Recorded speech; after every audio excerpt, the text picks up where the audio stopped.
I want to welcome you to Dream Chasers Radio with me, your host, Yaya Diamond. What's up, people? How you doing? It is a great day. I'm so very excited to be here with my next author. Yo, it is the author's edition. But not only that, she's like a healer. And she's, she's spiritual and she's just amazing. And we've had a moment to talk. I just want to thank Dr. Heidi, and I want to make sure it's Hinton, right? Correct. I'm getting good with names. I'm really getting good with names. Thank you so much for joining me today. Thank you for having me. It's an honor for me to be here as well. As we were speaking earlier, from the first time I saw your podcast, I was in love with you. I said, she is beautiful inside and out. I love her. Thank you. Thank you so much. I appreciate it. Being here and being with you is something I want to do. I want to do this. This is what I love to do. I love to talk to people and find out their journeys and find out why they did certain things, because you know what? We learn from each other. And if we can't do that in these day and times, we're lost. It's a total flush for me. And I just can't see that going down like that. So doctor, tell me about yourself. How did you, first of all, become a doctor? Well, let's say I come from a long line of healers. My father he is deceased. He was a medical doctor. My great-grandfather was a healer. Back then, he couldn't get educated, but the town veterinarian and the town doctor would call on him anytime they had cases that they couldn't solve. So it's kind of like a family thing. My sister is a medical doctor. I am a doctor of chiropractic. It is different. Chiropractors are, let's start with our curriculum. We have 5 nutrition courses before we graduate. So chiropractic healers are considered holistic. They are considered to be what we feel that you should start with a chiropractor before you start introducing drugs and surgery into the body, because the drugs and the surgery are available if this natural approach doesn't work. But if you cut before you try something natural, a lot of times the natural approach won't work as well. Do you understand what I'm saying? Gotcha. I do understand. Definitely, I understand. I like the approach of being a naturalist, or someone who can go in and say, hey, this is what's going on with your body. Do you take blood tests? Do you do blood, like screenings and stuff like that to see what really is going on? Or is that not your field? No, once you graduate, we don't do blood tests because we are considered to be completely non-invasive. But in school, yes, we are educated. We do have to know how to draw blood. Wow. We have to be proficient at it. We do, yes. Now, I never knew that. Okay, so you go through the program as if you're going to be a regular doctor, but you come out a chiropractor? Yes. Now, there are more than one school of thought with the chiropractic. I first started at a school that is called National College of Chiropractic. National College of Chiropractic is considered to be that school where you get educated as if you were going to medical school. Okay. But they are considered, and things have changed. I have been out for quite a few years. But they are considered to be not as good when it comes to the actual art and technique of moving the bone into proper alignment. Oh. But they are considered to be excellent when it comes to the academics. After that, I went there for 2 years, and then I transferred to Life University. And Life University is considered to be the premier of adjusting, of moving that bone and realigning that spine back to proper alignment. So I always say that I got the best of both worlds. I did 2 years at one and 2 years at the other at the right time. No. So yes, Oh, yes. And what do you mean at the right time? well, when you first start chiropractic, your first 2 years, you are mostly learning academics. Mhm. So the first 2 years, I was at the premier school that teaches academics. The second 2 years of chiropractic school, you are perfecting the art and technique of aligning the spine, I gotcha. every bone in the body. It's mainly the spine, but it's every bone can be adjusted. Wow. So I was at the premier academic, my first 2 year, the premier adjusters, my second 2 years. That is good. That is the right time. Definitely the right time. I agree. I agree. And I totally agree with going to the two different schools, because you do get two different perspectives. You know what I mean? It is really good to switch it up and learn something different. If you're going to the same place, you're getting the same thing that everybody else got, but you got something different. That is wonderful. But you know what I never knew? I never knew that chiropractors really go to a regular school and they learn all the things like pre-med or med before they go into learning how to, how they say, crack your back. Don't know that. We even take gross anatomy, and that is when you dissect the human body. You discover where every single nerve, every single artery, every single vein, all of the organs. That's what medical doctors do their first year, and that's what chiropractors do their first year.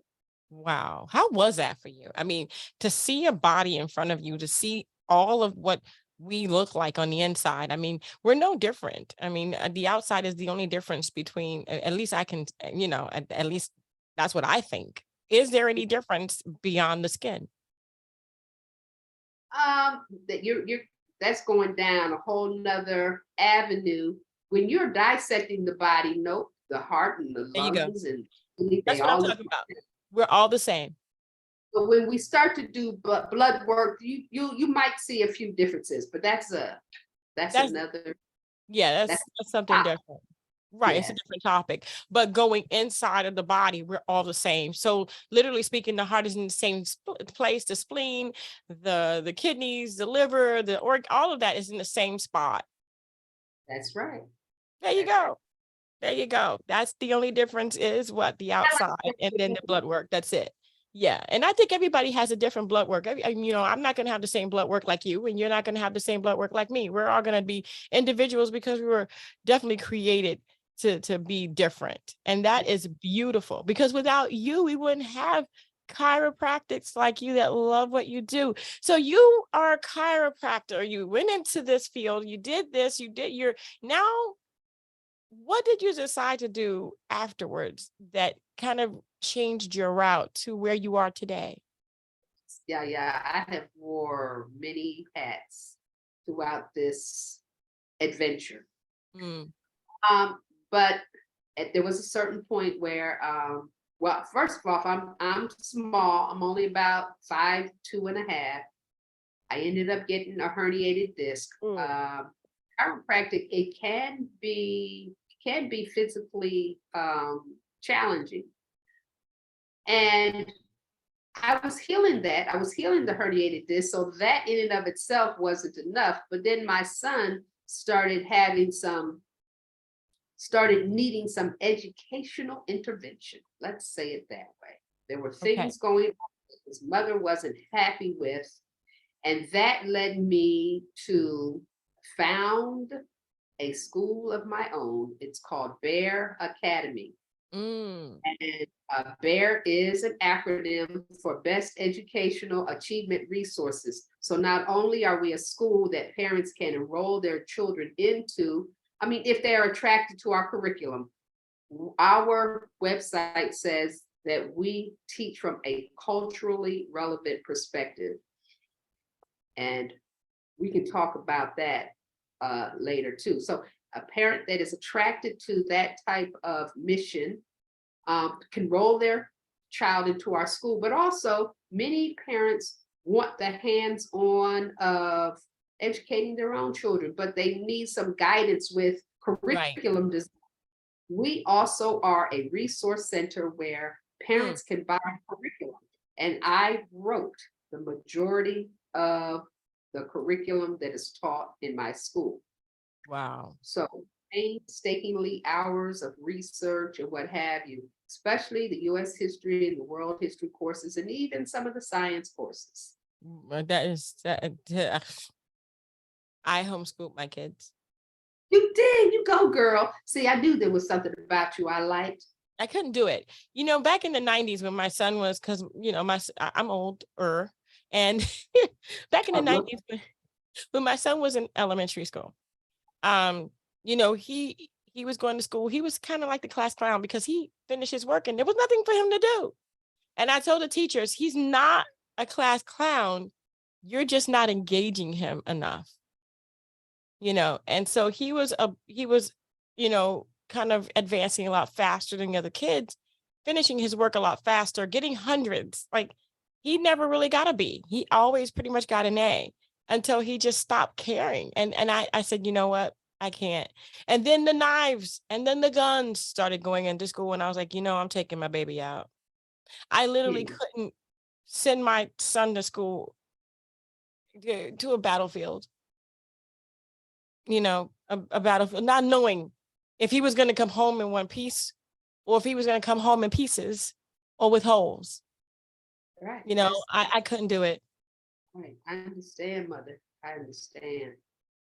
Hmm. So I'm glad that you're doing this. Now, let me ask you the questions. Is this a physical school that you can send your children to as well as the curriculum, or is it one or the other? Up until COVID, we were a physical school that the students would come to. But as of COVID, we are completely online now. Now, the students will log in and we will talk the way you and I are talking now. I am teaching, the children, the students, because we got high schoolers, can interact on the screen. There's certain ways that you can annotate. So it's a school, but it's Right. completely online. Now, if a parent wants to buy a curriculum, then I wouldn't be teaching it. They could either access it online or we could send them like paper copy or email. It depends on, you know, it Right. depends on what they're requesting and Right. what their resources are. That's what it depends on. Like I couldn't even do this in my home because I live in the country. I'm on some acres of land and the Wi-Fi is horrible. So that would not be a resource for me to do it from the home. You understand what I'm I saying? got you. On what resources they're working for, what they want. We try to make it available. Right. And that's wonderful. I love that. What was it like to create the curriculum? Did you have any ups and downs? What was that like? I mean, was that your first time ever doing something like that? Yes, it was my first time doing that. But now in school, you have to write papers, you have to do a lot of research. So I had gotten kind of comfortable doing research. In fact, I find it fun. I could get lost in a research activity and lose track of time. But so far as making it so that it is digestible at different age groups, the middle school curriculum is going to look a little bit different than a high school curriculum. Reading it and rereading it and making sure that I didn't just write a college chapter, I wrote a high school chapter. Hmm. Yeah, it does take some thought and it takes time. Right. It takes time. Right. Here in But it Florida. Go ahead. I said it was rewarding, though. It was very rewarding because I'm adding things into the curriculum that they're not going to get in public school. Things that help build a mindset for our children.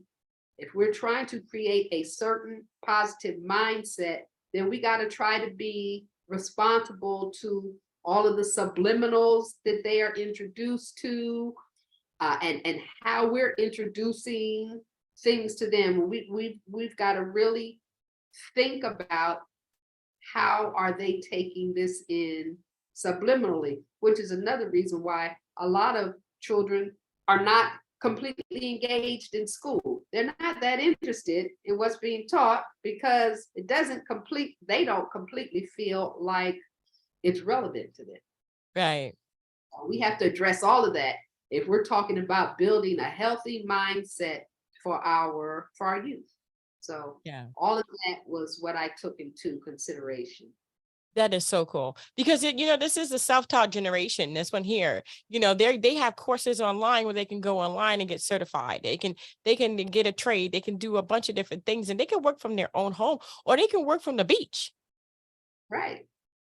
So why Yes. would it be relevant to them? We really need to reevaluate the way we are teaching and what we're teaching and how we're teaching it to these kids and who we're teaching it to. Literally speaking, it's like, okay, so you put a child that has our mind in school. They're young. What's going to grab me? None of it. I'm sorry. None of it. Are you in agreement with me? What do you think? Oh yeah, I'm completely in agreement with you. And they're being introduced to things that I didn't even really think of when I was in school. So we Mhm. have to understand how they're thinking today and what would interest them today.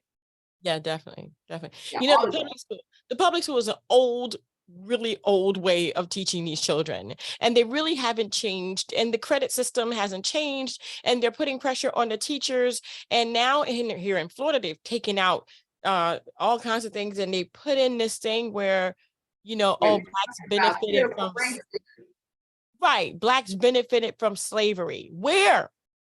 Where did we benefit from slavery? Oh, we benefited from slavery. How did we, these are the things is like, okay, you guys are really going down this rabbit hole, aren't you? You're really bringing up the old snakes, aren't you? It's like, okay, yeah. So a lot of people are going to these private places like you. They're going to you to teach their children because they want the children to be culturally correct. Whether right. they're white or black, it doesn't matter.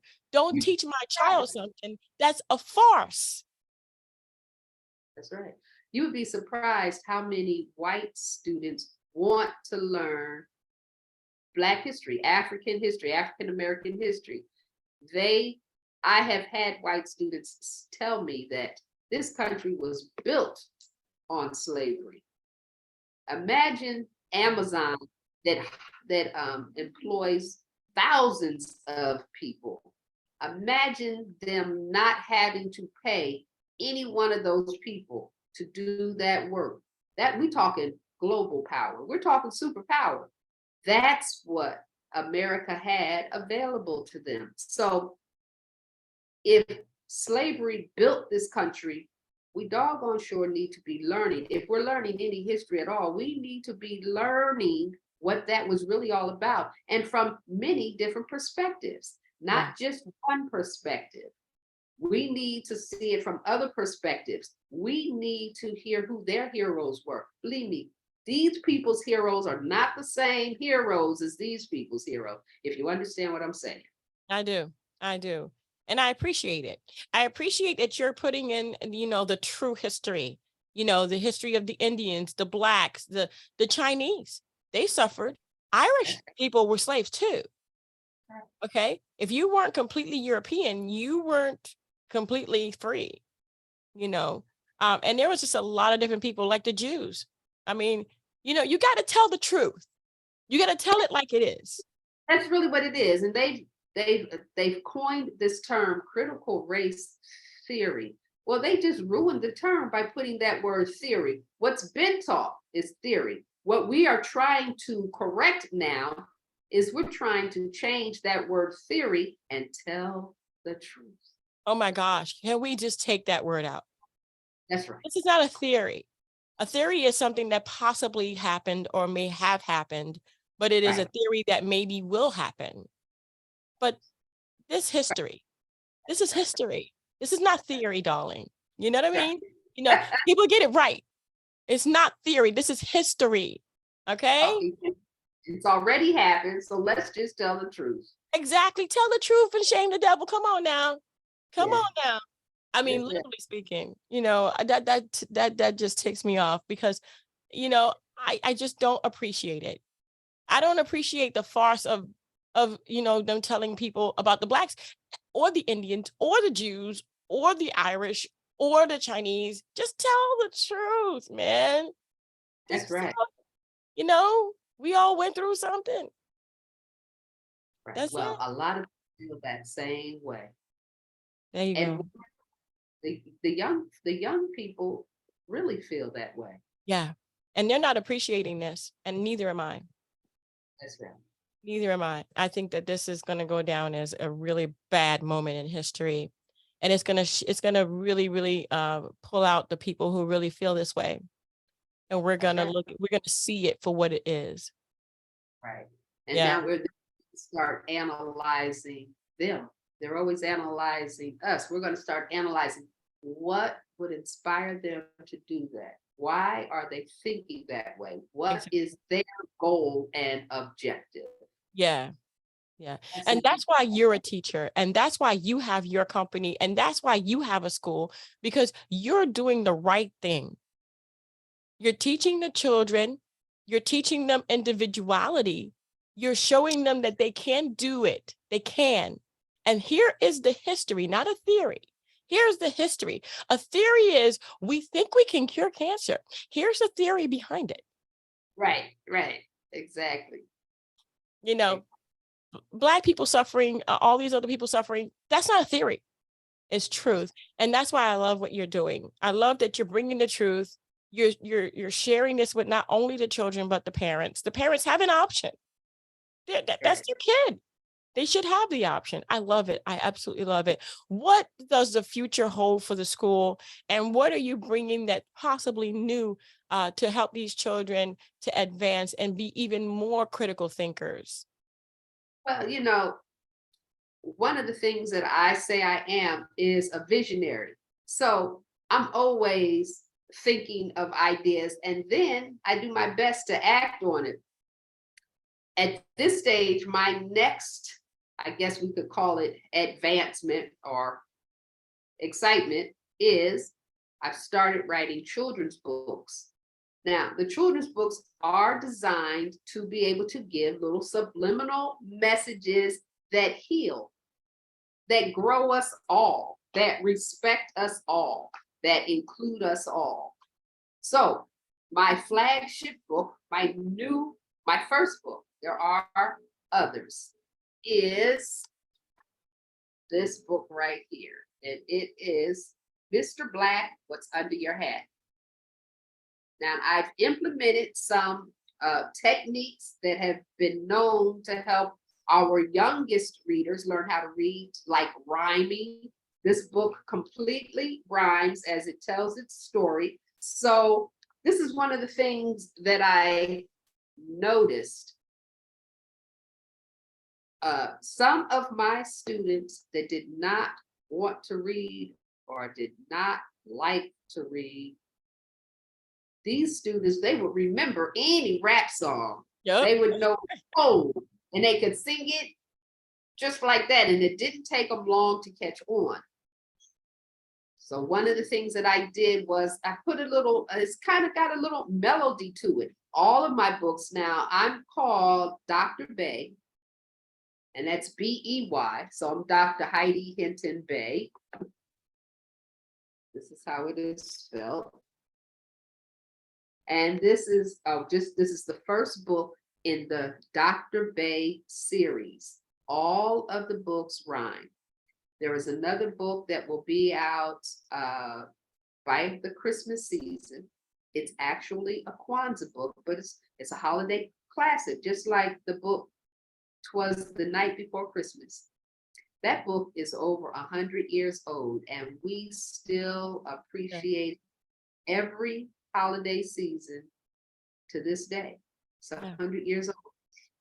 My book, also, 'Twas the Night Before Christmas, but it's a book about Kwanzaa. It completely rhymes as well.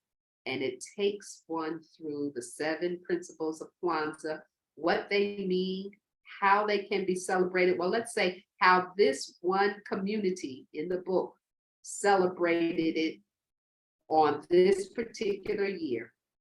It deals with every single principle, what it means. And then at the very end of the book, there's an annex that shows every single culture celebrates something at the end of the year,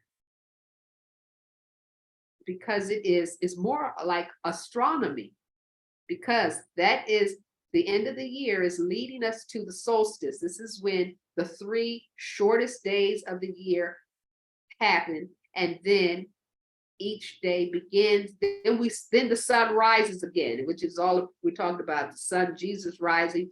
It's all kind of connected. That's another podcast. I won't get too deep on that. But the end of the book, Kwanzaa, pretty much touches on different cultures, Japanese, Buddhism, Hanukkah, how they all have something that they celebrate at the end of the year. And then it says, but in my opinion, the most famous of them all is the holiday we call Kwanzaa. That's how the book ends. And then there's a couple of other books out there, but this is the first one, Mr. Black, What's Under Your Hat. It's about a curious little boy, that boy right there, who has been following this man right here all over town, trying to find out what's under this mysterious, magical hat. That is so cute. Get close enough to Mr. Black until one day when he himself is in trouble and Mr. Black saves the day. Now, my illustrator is excellent. His name is Donnell Culpepper, but I think his pen name is Donnie Lobisoman. But I mean, I found him as a young man. He's just getting started. And it's just, he was able to nail the character where I wanted the character to be nailed. And it's a nice, positive book of an unlikely hero. It shouldn't be unlikely. And hopefully by the time I'm finished, it won't be unlikely, but a hero that everybody can relate to, especially those little boys in my school that didn't like to read. Once I wrote this book, every single day, they wanted to be the one that would get in front of the class and read the book aloud to the class. That is so good. And it changed things. It changed things for them. They saw that you can get something meaningful out of reading. That's what we have to do. This is the mindset that we have to work on. We got to save ours. No, nobody else. We don't need to be getting mad at what other folks is doing. Yep. What are we doing? That's right. That's right. Yep. And that's why we start, and that's why we continue, and that's why we work on the things that we love to do. And I truly see the love that you have for, the education and moving forward with the children and teaching them on their own level and trying to reach them at the level that they are on. Like you said, they love rap music. So why not rhyme the books? I mean, that would reach them. I mean, we need to be, figuring out how we can reach these children so that they can progress, because they really do yearn for education. They really do yearn for it, but everyone is different. And this is just beautiful. I love it. Thank you, Yaya. Thank you. You're right. I do love what I do. It is a passion. You can see it. You can see it. And I want to thank you so much for doing this and being on the show today. I appreciate it so much. Where can people find you? Where can they find your school and your books? Okay. The school, well, you can go to the website, www.bearacademy.org. That's the animal bear. That's BEAR academy.org. And can anybody from any state join? You can buy curriculum materials, but now the high school diplomas, you need to be in the state of Georgia, because each state is going to have slightly different requirements. So if you want to enroll your child into the school, at least by the senior year, you have to have a Georgia address. Gotcha. I gotcha. But there are other ways to do it too. Like I ordered my curriculum out of state, but then I actually registered both of my children with the state of Florida. And so they sent me what was required, and I made sure that they got taught that too. But I wanted to put a different curriculum together for them. Now my son is a project manager. He manages millions of dollars in different, and he speaks fluent Japanese, and he goes back and forth. And I homeschooled him. It's just such a pleasure to see that, just to see, that he actually learned everything he needed to learn to be who he wanted to be. And he has his own products coming out now. So, again, we just have to reach these children where they're at. And that would be wonderful. Yeah. I am proud of you, young lady. I know that you're younger than me, but I'm so proud of you. From this first time I saw your podcast, and now you're sharing me this information about your son. We just doing it, girl. We're doing it. We're doing it. My daughter, she loves to work with elderly. And so she works with the elderly. And that's what she wanted to do. She loves it. She loves the elderly. She comes home and tells me stories. She's like, Mom, they're so cool. They don't care about nobody. I'm going to be like that. I'll be like, I don't care. So she's learning a lot. She's sitting under the feet of people who have done it. And that's what she loves to do. Yes. That's funny. That's funny. So how can people get your book?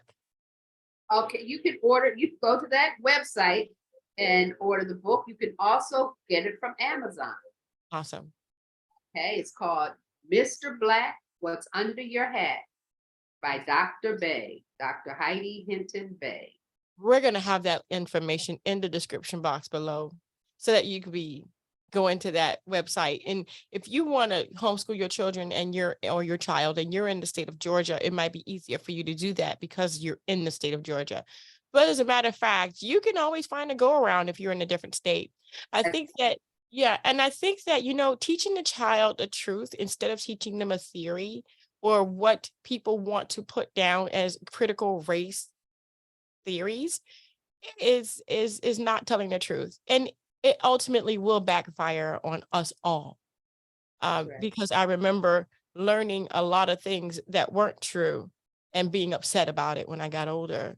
I think this is going to be one of the worst things that we could do for our children, to turn tragedy and truthful histories and gains and worries into theories. That's not going to be a good thing.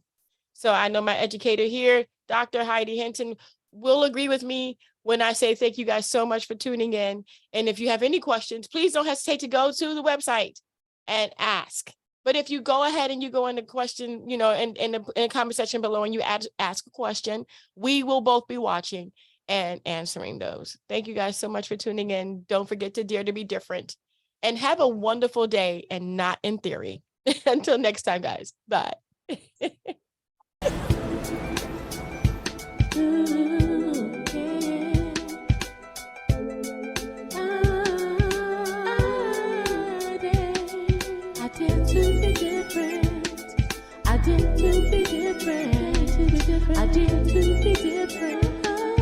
I dare to be different.